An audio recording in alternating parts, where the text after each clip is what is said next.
নমস্কার, দেখছেন কলকাতা টিভির সঙ্গে রয়েছে আমি তস্মিনা। শুরু করছি গুড মর্নিং কলকাতা।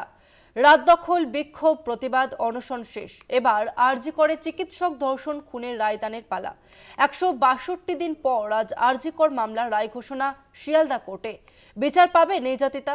কি শাস্তি পাবে সিবিআইয়ের আতশকাচের তলায় থাকা একমাত্র অভিযুক্ত সঞ্জয় রায়? বিচারক অনির্বাণ দাসের হাতেই লেখা হবে সম্প্রতিকালের সবথেকে বড় সাড়া জাগানো মামলার রায়। তাই আপাতত শিয়ালদা কোর্টের দিকেই তাকিয়ে গোটা দেশ। 162 দিন পর আজ আরজি কর মামলার রায় ঘোষণা হবে এবং শিয়ালদা আদালতে সেই মামলার রায় ঘোষণা হবে। গোটা দেশ আজ শিয়ালদা আদালতের দিকে তাকিয়ে। রাত দখল, বিক্ষোভ, প্রতিবাদ, অনশন শেষ। এবার আরজি করে চিকিৎসক ধর্ষণ খুনের রায়দানের পালা। 162 দিন পর আজ আরজি কর মামলার রায় ঘোষণা শিয়ালদা কোর্টে। বিচার পাবে কি নির্যাতিতা? এই মুহূর্তের সব থেকে যে প্রশ্ন, কি শাস্তি পাবে সিবিআইয়ের আতশকাচের তলায় থাকা একমাত্র অভিযুক্ত সঞ্জয় রায়? বিচারক অনির্বাণ দাসের হাতেই লেখা হবে সাম্প্রতিককালে সব থেকে সাড়া জাগানো মামলার রায়। তাই আপাতত শিয়ালদা কোর্টের দিকে তাকিয়ে গোটা দেশ।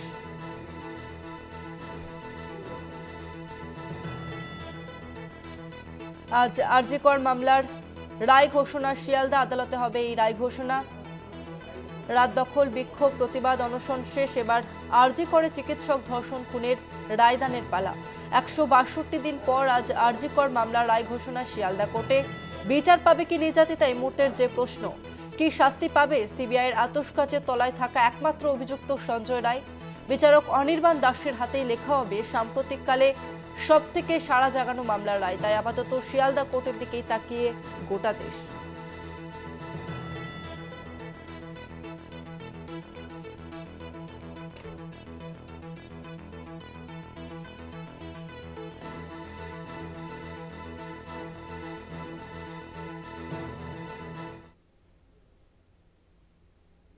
একশো 62 দিনের মাথায় আরজি করের মহিলা চিকিৎসকের ধর্ষণ খুনের ঘটনায় রায়দান। শনিবার গোটা দেশের চোখ শিয়ালদা আদালতের রায়ের দিকে। যদিও রায় ঘোষণার পাশাপাশি সাজাও এদিন ঘোষণা হয় কিনা সেদিকেই কৌতূহল সাধারণ মানুষের। ঘটনার দিন থেকে একের পর এক বিশেষ ঘটনার সাক্ষী থেকেছে কলকাতা। রইল নির্যাতিতার বিচার পাওয়ার সেই ঘটনাক্রম। 9 আগস্ট 2024 প্রাক্তন মুখ্যমন্ত্রী বুদ্ধদেব ভট্টাচার্যের অন্তিম যাত্রা নিয়ে ব্যস্ত গোটা শহর। সেদিনই আরজি কর মেডিকেল কলেজ হাসপাতাল থেকে উদ্ধার হয়েছিল এক মহিলা চিকিৎসকের দেহ। রহস্য মৃত্যু বা আত্মহত্যার পর্দা সরিয়ে অবশেষে সামনে আসে ধর্ষণ খুনের তত্ত্ব। প্রকাশ্যে আসে আরজি করের পাশাপাশি রাজ্যের একাধিক মেডিকেল কলেজের দুর্নীতি। আরজি কর কাণ্ডের বিচারের আন্দোলনের এক অন্য রূপ দেখে তিলোত্তমা। বিচার চেয়ে আন্দোলনে নামে নাগরিক সমাজ। রাত দখলের ডাকে সাড়া দিয়ে রাজপথে নেমে আসেন ঘরের মা বোনেরাও। মশাল, মোমবাতি স্লোগানে ভারী হয়ে ওঠে শহরের বাতাস। সেই ভয়াবহ আরজি কর কাণ্ডের 162 দিন। শিয়ালদা কোর্ট, হাইকোর্ট হয়ে সুপ্রিম কোর্ট পর্যন্ত প্রতিনিয়ত ছুটে চলেছে নির্যাতিতার বাবা মা বিচারের আশায়। ফিরে দেখা যাক সেই ঘটনাক্রম। বিচারের 162 দিন। 9 আগস্ট আরজি করে মহিলা চিকিৎসকের দেহ উদ্ধার। 10 আগস্ট ধর্ষণ খুনের অভিযোগে গ্রেপ্তার কলকাতা পুলিশে কর্মরত civic volunteer Sanjay Roy. 13 August CBI তদন্তের নির্দেশ হাইকোর্টের। 14 আগস্ট কলকাতা দেখেছিল আন্দোলনের অন্য রূপ, মেয়েদের রাত দখল। 18 আগস্ট সুপ্রিম কোর্টে শতপ্রণোদিত মামলা। 2রা এবং 3রা সেপ্টেম্বর সিপির ইস্তফা চেয়ে জুনিয়র ডাক্তারদের লালবাজার অভিযান। 10ই সেপ্টেম্বর সল্টলেকের স্বাস্থ্য ভবনের সামনে জুনিয়র ডাক্তারদের অনির্দিষ্টকালের জন্য অবস্থান শুরু। 11-12 সেপ্টেম্বর সমাধান চেয়ে বৈঠকে বসতে চাইলেও দুদিন মুখ্যমন্ত্রী অপেক্ষা করা সত্ত্বেও জুনিয়র ডাক্তারদের তরফে সাড়া মেলেনি। 14ই সেপ্টেম্বর ডাক্তারদের অবস্থান মঞ্চে মুখ্যমন্ত্রী যান। সন্ধ্যায় তাঁর বাড়িতে বৈঠকে জুনিয়র ডাক্তাররা গেলেও বৈঠক সফল হয়নি। সেদিনই তথ্য প্রমাণ লোপাটের অভিযোগে আরজি করের প্রাক্তন অধ্যক্ষ সন্দীপ ঘোষ এবং টালা থানার তৎকালীন ওসি অভিজিৎ মণ্ডলকে গ্রেপ্তার করে সিবিআই।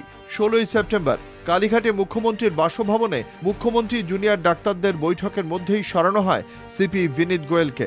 20শে সেপ্টেম্বর স্বাস্থ্য ভবনের সামনে থেকে জুনিয়র ডাক্তারদের অবস্থান প্রত্যাহার করে নেওয়া হয়। 27 সেপ্টেম্বর সাগর দত্ত হাসপাতালে চিকিৎসক নার্স নিগ্রহ, ফের হাসপাতালে কর্মবিরতি শুরু। 5ই অক্টোবর ধর্মতলায় আমরণ অনশনে জুনিয়র ডাক্তাররা। 7ই অক্টোবর ধর্ষণ খুনের মামলায় আদালতে চার্জশিট পেশ সিবিআই-এর। অভিযুক্ত একমাত্র সঞ্জয়ই, চার্জশিটে শিলমোহর সিবিআই-এর। 21শে অক্টোবর নবান্নে মুখ্যমন্ত্রী জুনিয়র ডাক্তারদের বৈঠক। ধর্মতলায় অনশন প্রত্যাহার আন্দোলনকারীদের। 4 নভেম্বর ধৃত সিভিক ভলান্টিয়ারের বিরুদ্ধে চার্জ গঠন। 11ই নভেম্বর শিয়ালদা আদালতে শুরু বিচার প্রক্রিয়া। 9 জানুয়ারি বিচার প্রক্রিয়া শেষে রায়দানের দিন ঘোষণা। 18ই জানুয়ারি আরজিকর মামলার রায়দান। ইতিমধ্যেই সন্দীপ ঘোষ এবং অভিজিৎ মণ্ডল দুজনেই জামিন পেয়েছেন। অভিজিতের জেল মুক্তি হলেও আরজিকরের দুর্নীতির মামলায় সন্দীপ এখনো বন্দী। শনিবার শিয়ালদা আদালতে রায় ঘোষণা হলেও সেদিনই সাজা ঘোষণা হবে কিনা সেদিকেই তাকিয়ে গোটা রাজ্য। কলকাতা টিভি। 162 দিন, 5 মাস পেরিয়ে এবার রায়দানের পালা। কি রায় দেবে শিয়ালদা আদালত, সেদিকেই তাকিয়ে গোটা রাজ্য। সিবিআইয়ের চার্জশিটে একমাত্র অভিযুক্ত সঞ্জয় রায়। দীর্ঘ 5 মাস ধরে কোন পথে চলল বিচার প্রক্রিয়া, দেখুন প্রতিবেদন। 9ই আগস্ট মর্মান্তিক ঘটনার সাক্ষী ছিল আরজিকর। মহিলা চিকিৎসককে ধর্ষণ খুনের সেই ঘটনাকে কেন্দ্র করে দফায় দফায় উত্তাল হয়েছে রাজ্য রাজনীতি। বিচারের দাবিতে চলেছে বিক্ষোভ, প্রতিবাদ। ঘটনার জল গড়িয়েছে আদালত পর্যন্ত। এই 5 মাসে বিচার প্রক্রিয়ার বিভিন্ন মোড়ের মধ্যে গিয়েছে। কেউ গ্রেপ্তার হয়েও জামিন পেয়েছেন, কেউ আবার কেন্দ্রীয় তদন্তকারী সংস্থার খাতায় একমাত্র দোষী হিসেবে নাম লিখিয়েছেন। এই আবহে কি রায় দেবে শিয়ালদাহ কোর্ট, নজর সেদিকেই। তার আগে ফিরে দেখা যাক 5 মাসের বিচার প্রক্রিয়ার দিকে। 9 আগস্ট 2024 আরজিকর হাসপাতালের সেমিনার হল থেকে উদ্ধার হয় মহিলা চিকিৎসকের দেহ। 10ই আগস্ট 2024 ধর্ষণ ও খুনের মামলায় কলকাতা পুলিশের হাতে গ্রেপ্তার হন civic volunteer Sanjay Roy. 13ই August 2024 CBI তদন্তের নির্দেশ দেয় কলকাতা হাইকোর্ট। 18ই আগস্ট 2024 শতপ্রণোদিত মামলা দায়ের করে সুপ্রিম কোর্ট। 20শে আগস্ট 2024 সুপ্রিম কোর্টে আরজিকর মামলার প্রথম শুনানি। রাজ্য প্রশাসনকে শীর্ষ আদালতের প্রশ্নবাণ। খুন ধর্ষণের ঘটনায় কেন দেরিতে এফআইআর? পদত্যাগী অধ্যক্ষ সন্দীপ ঘোষের ভূমিকা কি ছিল? 22শে আগস্টের মধ্যে সিবিআইকে স্ট্যাটাস রিপোর্ট জমার নির্দেশ দেয় শীর্ষ আদালত। পাশাপাশি রাজ্যকেও রিপোর্ট জমার নির্দেশ দেয় সুপ্রিম কোর্ট। 22শে আগস্ট 2024 সুপ্রিম কোর্টে আরজিকর মামলার দ্বিতীয় শুনানি। আদালতের রিপোর্ট জমা দেয় রাজ্য ও সিবিআই। চিকিৎসকদের নিরাপত্তা নিশ্চিত করার নির্দেশ দেয় সুপ্রিম কোর্ট। 7ই সেপ্টেম্বর 2024 সুপ্রিম কোর্টে সিবিআই এর তরফে স্ট্যাটাস রিপোর্ট জমা পড়ে। মৃতদেহ ময়নাতদন্তে চালান কোথায়? সুপ্রিম প্রশ্নের মুখে পড়ে রাজ্য। ফের সিবিআই কে স্ট্যাটাস রিপোর্ট জমার নির্দেশ দেয় শীর্ষ আদালত। 14ই সেপ্টেম্বর 2024 প্রমাণ লোপাটের অভিযোগে গ্রেপ্তার করা হয় আরজিকরের প্রাক্তন অধ্যক্ষ সন্দীপ ঘোষ এবং টালা থানার প্রাক্তন ওসি অভিজিৎ মণ্ডলকে। 17ই সেপ্টেম্বর 2024 শীর্ষ আদালতে তৃতীয়বার স্ট্যাটাস রিপোর্ট জমা সিবিআই এর। সিবিআই এর রিপোর্ট উদ্বেগজনক, মন্তব্য সুপ্রিম কোর্টের। 7ই অক্টোবর 2024 আরজিকর কাণ্ডে প্রথম চার্জশিট পেশ। 58 দিনের মাথায় শিয়ালদহ কোর্টে প্রথম চার্জশিট পেশ। চার্জশিটে সঞ্জয় রায়কেই ধর্ষণ খুনি বলে উল্লেখ করে সিবিআই। 15ই অক্টোবর 2024 সুপ্রিম কোর্টে ফের আরজিকর মামলার শুনানি। সিভিক ভলান্টিয়ারদের নিয়োগ নিয়ে প্রশ্ন। রাজ্যের থেকে সিভিক ভলান্টিয়ার সংক্রান্ত তথ্য তলব করে আদালত। 4 নভেম্বর 2024 ধৃত সিভিক ভলান্টিয়ার সঞ্জয় রায়ের বিরুদ্ধে চার্জ গঠন। খুন ধর্ষণ করিনি, সরকার আমায় ফাঁসাচ্ছে। শিয়ালদহ আদালত থেকে বেরিয়ে অকপট আরজিকর খুন ধর্ষণ মামলার মূল অভিযুক্ত সঞ্জয় রায়। 11ই নভেম্বর 2024 আবারও বিস্ফোরক মন্তব্য সঞ্জয় রায়। বিনীত গোয়েল ফাঁসিয়েছে দাবি সঞ্জয়ের। সেদিনই শিয়ালদহ আদালতে শুরু হয় বিচার প্রক্রিয়া। 13ই ডিসেম্বর 2024 সাপ্লিমেন্টারি চার্জশিট দিতে ব্যর্থ হয় সিবিআই। চার্জশিট না মেলায় 2000 টাকা বন্ডের বিনিময়ে জামিন পান সন্দীপ এবং অভিজিৎ। 3রা জানুয়ারি 2025 একমাত্র দোষী সঞ্জয় রায়। বিরলের মধ্যে বিরলতম অপরাধ। আদালতে সঞ্জয়ের সর্বোচ্চ শাস্তির আবেদন সিবিআই এর। কলকাতা পুলিশের তদন্তেই শিলমোহর দেয় কেন্দ্রীয় তদন্তকারী সংস্থা। 18ই জানুয়ারি 2025 রায় ঘোষণা। জয়নগর ধর্ষণ কাণ্ডে ৬২ দিন, ফারাক্কা কাণ্ডে ৫৯ দিন এবং গুরাপে ৫ বছরের শিশু কন্যা ধর্ষণ খুনের ঘটনায় ৫৪ দিনের মাথায় দোষীদের সাজা ঘোষণা হলেও আরজি করে সাজা ঘোষণা হতে লাগলো ১৬২ দিন। কলকাতা টিভি।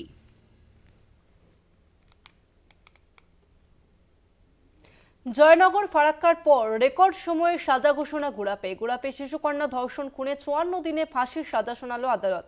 শনিবারই আরজিকর ধর্ষণ খুনে সাজা শোনাবে আদালত। তার আগের দিন গুরাপ ধর্ষণ খুনে অপরাধের সর্বোচ্চ সাজা। গুরাপে শিশুকন্যা ধর্ষণ খুনে ফাঁসির সাজা শোনালো আদালত। দোষী অশোক সিংকে ফাঁসির নির্দেশ আদালতের। রেকর্ড ৫৪ দিনের মাথায় সাজা ঘোষণা চুঁচুড়া পক্সো আদালতের। ২৪শে নভেম্বর হুগলির গুরাপে নৃশংস ধর্ষণ খুন। ৫ বছরের শিশুকন্যাকে চকলেট খাওয়ানোর প্রলোভন দেখিয়ে বাড়ি থেকে ডেকে নিয়ে যায় প্রতিবেশী অশোক সিং। শিশুর ওপর যৌন নির্যাতন তো বটেই, প্রমাণ লোপাট করতে তাকে খুন করে অশোক। আরজিকর জয়নগর কাণ্ডের পর গুরাপের ঘটনায় আরও তপ্ত হয় বাংলার পরিস্থিতি। অশোককে গ্রেপ্তার করে পুলিশ। ৯ ডিসেম্বর গুরাপে শিশুকে ধর্ষণ খুনে চার্জশিট গঠন করে পুলিশ।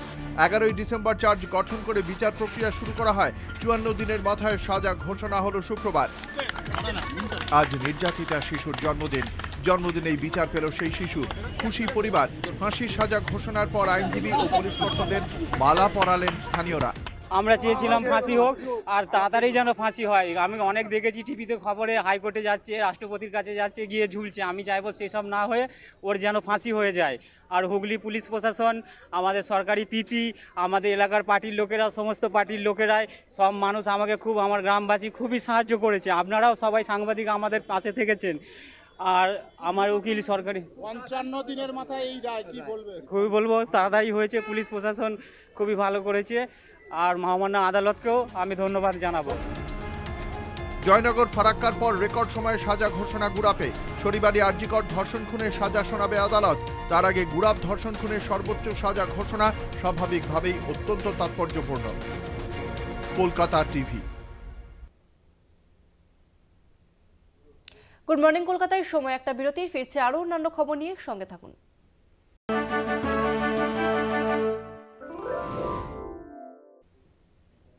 পূর্ণ কর্মবিরতি থেকে সরলেন মেদিনীপুর মেডিকেল কলেজের জুনিয়র ডাক্তারেরা। মেদিনীপুর মেডিকেল কলেজের নবনিযুক্ত সুপার ইন্দ্রনীল সেন বলেন, রোগীদের পরিষেবা দিতে সব রকম পদক্ষেপই গ্রহণ করা হচ্ছে। নির্ধারিত ঘোষণা সত্ত্বেও রোগীদের স্বার্থে পূর্ণ কর্মবিরতি থেকে সরলেন মেদিনীপুর মেডিকেল কলেজের জুনিয়র ডাক্তারেরা। শুক্রবার সকালে জুনিয়র ডাক্তাররা কাজ করেছেন। আউটডোরও চলেছে নিয়ম মেনেই। পরিষেবা স্বাভাবিক প্রসূতি বিভাগ, জরুরি বিভাগ, আইসিইউ, শিশু বিভাগ সহ অন্য বিভাগে। ওপিডিতেও পরিষেবা স্বাভাবিক। আমরা স্টক সিচুয়েশনটা নিলাম, পরিস্থিতিটা করলাম, এবং গভর্নমেন্ট যে রেমেডিয়াল মেজার্সগুলো আমাদের নিতে বলেছেন সেগুলো কিভাবে ইমপ্লিমেন্ট করা যায় তার একটা প্রোটোকল ঠিক করলাম। অ্যাজ আর্লি অ্যাজ পসিবল যাতে পেশেন্টের সার্ভিস কোনোভাবে হ্যাম্পার্ড না হয়, যতটা মিনিমাইজ করা যায়, মানে অপটিমাম একটা জায়গায় আমাদের পৌঁছতে হবে। চিকিৎসা পরিষেবা স্বাভাবিক থাকায় স্বস্তিতে রোগী এবং রোগীর পরিজনেরা। ডাক্তার দেখেছেন? হ্যাঁ। কোন ডাক্তার? ওই যে হাড়ে স্কিন ডক্টর আছে। হাটে হ্যাঁ, স্কিন। আচ্ছা, দেখানো হয়েছে? হ্যাঁ দেখানো। হ্যাঁ, ডাক্তার বড় ডাক্তার ছিল? বড় ডাক্তারই তো ছিল। এদিন মেদিনীপুর কোতোয়ালি থানায় ৮ সদস্যের সিআইডি আধিকারিকের একটি দল যায়। যে ১২ জন চিকিৎসকের নামে এফআইআর জারি হয়েছিল তাদের তদন্তভার নিজেদের হেফাজতে নেবার জন্য সিআইডি আধিকারিকের দলটি কোতোয়ালি থানায় যায়। এদিন জুনিয়র ডাক্তারদের আন্দোলনের পাশে দাঁড়াতে মেদিনীপুর মেডিকেলে যায় সার্ভিস ডক্টরস ফোরাম এবং নার্সেস ইউনিটের প্রতিনিধিরা। মেদিনীপুর মেডিকেল কলেজের চিকিৎসকদের সাসপেনশন করে আসল ঘটনার মোড় ঘোরানোর চেষ্টা চলছে। অভিযোগ তুলে এবার বিচার বিভাগীয় তদন্তের দাবি জানিয়ে রাজ্যপালের দ্বারস্থ সার্ভিস ডক্টরস ফোরাম। ইমেলের মাধ্যমে রাজ্যপালকে এই দাবি জানায় সার্ভিস ডক্টরস ফোরাম। নার্সেস ইউনিটের তরফে ভাস্বতী মুখার্জি বলেন, সরকারের এই সিদ্ধান্তের ফলে চিকিৎসক ও রোগীদের মধ্যে একটা অবিশ্বাসের সম্পর্ক তৈরি হলো। আমরা এর তীব্র বিরোধিতা করছি। সরকারি হাসপাতালের উপর যারা ভরসা রাখে তাদের যাতে ভরসাটা আরো বাড়ে, প্রশাসনিক স্তরে তো সেই কাজটাই হওয়ার কথা, আমরা সেটাই আশা করেছিলাম। কাজে এই ঘটনাটা অত্যন্ত দুর্ভাগ্যজনক বলেই আমরা মনে করি। এবং আন্দোলনকে আমরা সর্বতভাবে সমর্থন করি, পাশে আছি এবং থাকবো। এখন পরবর্তী সিদ্ধান্তের অপেক্ষা। কলকাতা টিভি। প্রসূতি মৃত্যুকাণ্ডে কড়া পদক্ষেপ রাজ্যের। রিঙ্গার ল্যাকটেট ব্যবহারের উপর কড়া নির্দেশিকা জারির পর পুরুলিয়ার হাসপাতালগুলিতে মজুত করার আগে রিঙ্গার ল্যাকটেস সরিয়ে রাখা হয়েছে। বিকল্প ব্যবস্থা হিসেবে অন্য কোম্পানির স্যালাইন দিয়ে পরিষেবা দেওয়া হচ্ছে। তবে থামছে না শাসক বিরোধী তরজা। মেদিনীপুর মেডিকেল কলেজ হাসপাতালে স্যালাইন কাণ্ডে প্রসূতির মৃত্যু ও অন্য প্রসূতিদের অসুস্থ হওয়ার পরে রাজ্য জুড়ে ওই কোম্পানির রিঙ্গার ল্যাকটেট ব্যবহারের উপর কড়া নির্দেশিকা জারি করেছে রাজ্য স্বাস্থ্য দপ্তর।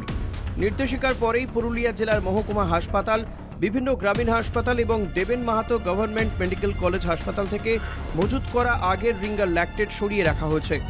বিকল্প স্যালাইনের যোগান দেওয়ার জন্য ফেয়ার প্রাইস দোকান থেকে অন্য কোম্পানির 5000 বোতল স্যালাইন কেনা হচ্ছে, জানান পুরুলিয়া জেলা মুখ্য স্বাস্থ্য আধিকারিক এবং দেবেন মাহাতো গভর্নমেন্ট মেডিকেল কলেজ হাসপাতালের অধ্যক্ষ। পুরুলিয়া জেলায় স্যালাইন নিয়ে কোনো সমস্যা নেই বলে জানান মুখ্য স্বাস্থ্য আধিকারিক। স্যালাইন যে সেন্ট্রাল কোম্পানিগুলো থাকে তার মধ্যে থেকেই আমাদের প্রকিওর করতে হয়, সুতরাং অন্যান্য জেলার মতো পুরুলিয়াও প্রকিওর করেছিল। যে মুহূর্তে আমাদের কাছে এই খবরটা এসেছে এবং ডিপার্টমেন্টাল অর্ডার এসেছে, আমরা সেগ্রিগেট করে দিয়েছি। আমাদের যে বিভিন্ন ইউনিটস মানে হাসপাতালগুলো রয়েছে, BPSC, rural hospital, sub divisional hospital, সেখান থেকে মোটামুটি 42,839 বোতলকে আমরা সেগ্রিগেট করেছি। আমার ডিআরএসে পড়েছিল 16,878 বোতল, সব মিলিয়ে 59,717 বোতল আমরাকে সেগ্রিগেট করে রেখে দিয়েছি। সেটা ইউজ যাতে না করা হয় তার জন্য নির্দেশ দিয়েছি। আমরা এক্সিস্টিং ওই ভেন্ডারের যা রিঙ্গার ল্যাকটেট ছিল সেইগুলোকে আইসোলেট করে এক জায়গায় রাখা আছে এবং যাতে সেটা মিক্স না হয়ে যায় অন্য ফ্লুইডের সঙ্গে। আর প্রত্যেকটা ইউনিটে নার্সিং স্টাফ এবং ডাক্তারদের ওয়ার্ন করা হয়েছে যাতে ভুল করেও এই রিঙ্গার ল্যাকটেট একটা পেশেন্টের ট্রান্সফিউশন না হয়। 14 জানুয়ারি পুরুলিয়ার সাংসদ জ্যোতির্ময় সিং মাহাতো স্যালাইন কাণ্ডের সঠিক তদন্তের দাবি জানিয়ে কেন্দ্রীয় স্বাস্থ্যমন্ত্রী জেপি নাড্ডাকে চিঠি দিয়েছেন। ঘটনা শাসক বিরোধী তরজা।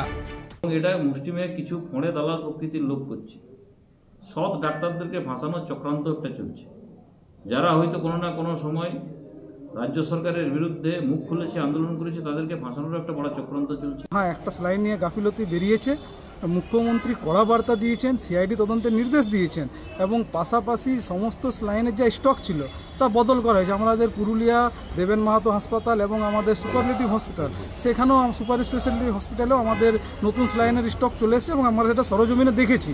সুতরাং উনি ঘোলা জলে মাছ ধরার চেষ্টা করছেন, যেটা উনি আরজি করার সময়ও করেছিলেন। মেদিনীপুর মেডিকেল কলেজে প্রসূতি মৃত্যুকাণ্ডে কড়া পদক্ষেপ রাজ্যের। হাসপাতালে সুপার সহ জুনিয়র এবং সিনিয়র মিলিয়ে মোট 12 চিকিৎসককে সাসপেন্ড করেছে রাজ্য। কলকাতা টিভি। সময় আরও একটা বিরতি, ফিরছে আরও অন্যান্য খবর নিয়ে, সঙ্গে থাকুন। ফের শুরু দুয়ারে সরকার। 24শে জানুয়ারি থেকে শুরু দুয়ারে সরকার। 37টি স্কিম নিয়ে শুরু হচ্ছে ক্যাম্প। 1 ফেব্রুয়ারি পর্যন্ত চলবে দুয়ারে সরকার পরিষেবা। নতুন বছরে শুরু হচ্ছে দুয়ারে সরকার। 24শে জানুয়ারি থেকে 1 ফেব্রুয়ারি পর্যন্ত চলবে দুয়ারে সরকার। কথা দিয়ে কথা রাখেন মুখ্যমন্ত্রী। সাধারণ মানুষের সুবিধার্থে দুয়ারে সরকার পৌঁছে দেওয়ার লক্ষ্যে ফের একবার দুয়ারে সরকার ক্যাম্প শুরু করতে চলেছে রাজ্য সরকার।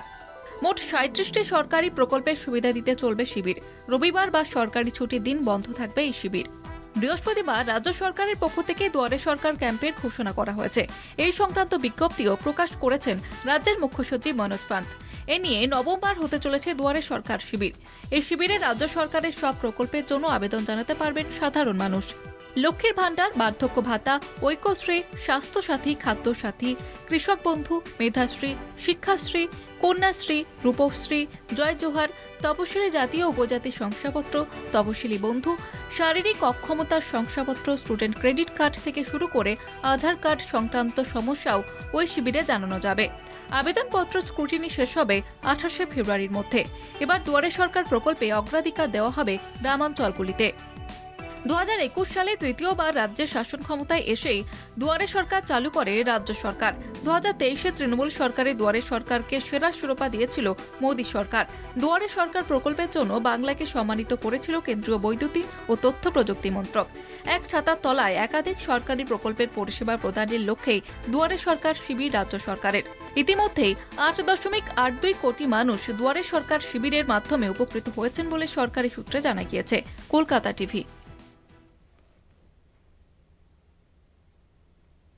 নদিয়ার দুই স্কুলে দুই চিত্র। একদিকে মিড ডে মিলের খাবারের ভাতের বদলে মিলছে পাউরুটি বিস্কিট। ঘটনা প্রকাশ্যে আসতে বিদ্যালয়ে তালা ঝুলিয়ে দেন অভিভাবকরা। অন্যদিকে নদিয়ারই অন্য স্কুলে মিড ডে মিলে মিলছে দুধ, পুলি, পায়েস।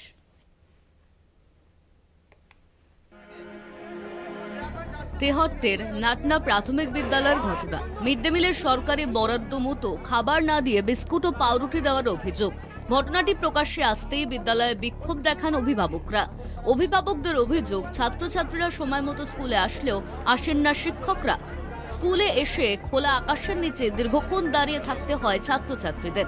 অভিভাবকদের আরও অভিযোগ, দীর্ঘদিন ধরে অভিভাবকরা অভিযোগ জানালেও কোনো ব্যবস্থা গ্রহণ করেন না প্রধান শিক্ষক।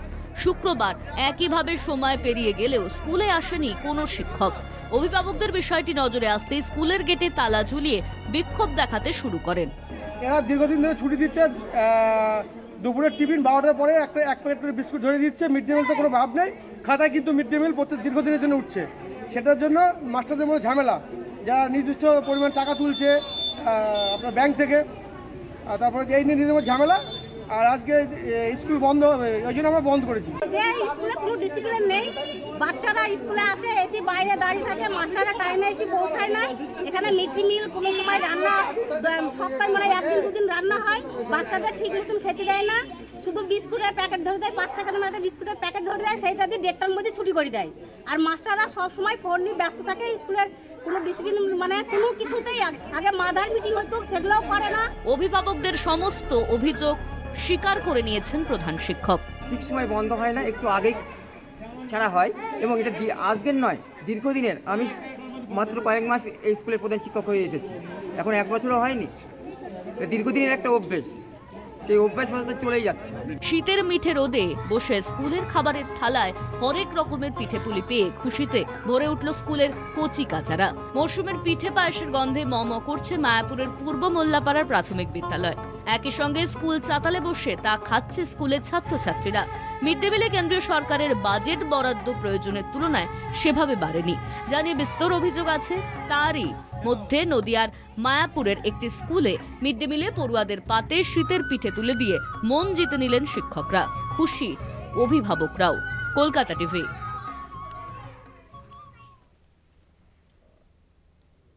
বিতর্কে তৃণমূলের উপপ্রধান। মুখ্যমন্ত্রীর বাংলার বাড়ি প্রকল্পের দ্বিতীয় কিস্তির টাকা পেতে দিতে হলো 1000 টাকা। দুই দুস্থ বিধবার কাছ থেকে টাকা নেওয়ার অভিযোগ উঠেছে মেমারি থানার দুর্গাপুর গ্রাম পঞ্চায়েতের বিরুদ্ধে। ঘটনার কথা প্রথমে অস্বীকার করলেও পরে স্বীকার করেন উপপ্রধান। সমালোচনায় সরব হয়েছে বিজেপি।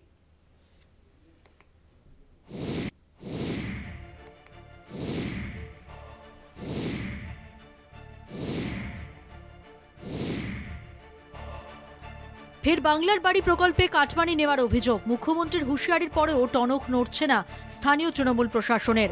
বাংলার বাড়ি প্রকল্পের প্রথম কিস্তির 60,000 টাকা ঢুকতেই রসিদ কেটে নেওয়া হলো 1000 টাকা। পূর্ব বর্ধমানের মেমারির দুই বিধবার কাছ থেকে নেওয়া হয় ওই টাকা। অভিযোগকারীদের নাম সরস্বতী তুরি ও সবিতা দাস। 1000 টাকা না দিলে মিলবে না দ্বিতীয় কিস্তির টাকা।